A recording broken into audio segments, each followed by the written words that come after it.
Really safe to have your van up in the air on axle stands and jacks, and I don't really have the tools to be pulling bearings and bushings apart. If they get stuck in there, then we're stuck here, and that just becomes uncomfortable. So we did our research and we went to Affinity RV in Prescott Valley. We booked them in about 2-3 weeks ago. They were awesome on the phone. We were there first thing this morning after an early start. It's about an hour run from us. We just pulled up, checked in straight away. Beautiful lounge and coffee, lovely people. Got to hang out with the tech, do guy stuff. Thoroughly happy with what they did, and they fitted us in, which was really cool. A quick update on our bushing wear. These are bronze bushes that are fitted throughout our Moride suspension.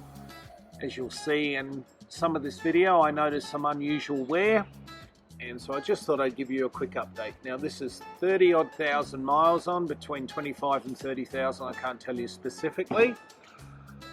So we were expecting them to wear, but we weren't expecting them to wear as badly as they did.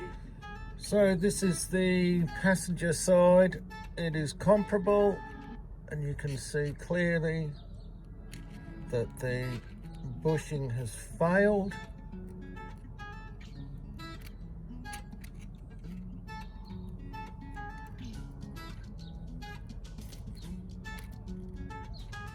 Now have 1, 2, 3. Yeah, 3 out of 4 that are no good. Maybe they're in there doing the job, I don't know.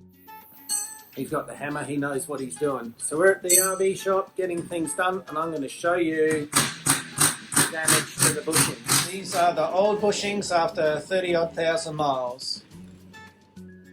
Driver's side front, driver's side rear, that is all that's left. And that's passenger rear, passenger front. Where are we here? That's worn through. It's cracked. Huge crack on him. Yeah, this is driver's side rear. This was all that came out, and the rest of it is turned into paste. This one is pretty smashed up. It didn't want to come out, but you can see it's heavily faceted. And that's about the best one, but it's wearing. It's starting to crack. That's when they tried to get it out. But that's 30,000 miles, boys and girls. So we had them fit brand new bolts and brand new nuts because I had them on hand, and I just thought it was sensible to do the whole thing. The generic eye end, and you'll be able to see with this and some of the other footage that that's the eye end, and that's a circle. Now, these are not formed exactly perfectly, and we get it. We're not picking on any brands or any manufacturer. We're just saying this is the reality of what you're dealing with. So we're only doing this so you can see the wear that we got. The bolts themselves are a little shiny, as you'd expect, with the amount of wear that you saw on some of those bushings in the workshop footage. The rear one that was in 2 pieces, that's on the driver's side rear, and that's actually at 1,500 pounds. That's the lightest corner on this Cougar.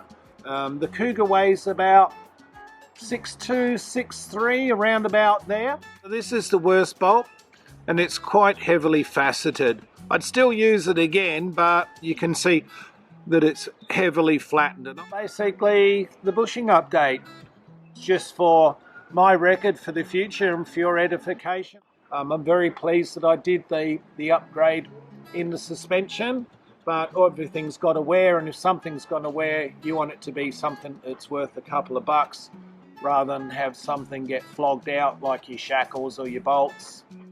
Lee will put a link in the description below to the Moride installation. So if you're interested in that, you can go ahead and have a look. I think that's about it. We're very happy with the MORryde suspension. Obviously we're doing lots of miles. Last year was 30. If you like our videos, please like, subscribe. If you have any questions specifically about the suspension that we have fitted to the 22 RBS Cougar, how it's lasting us, just pop me a little question in the comment section down below. Are you going for coffee? It's snowing. Still a novelty.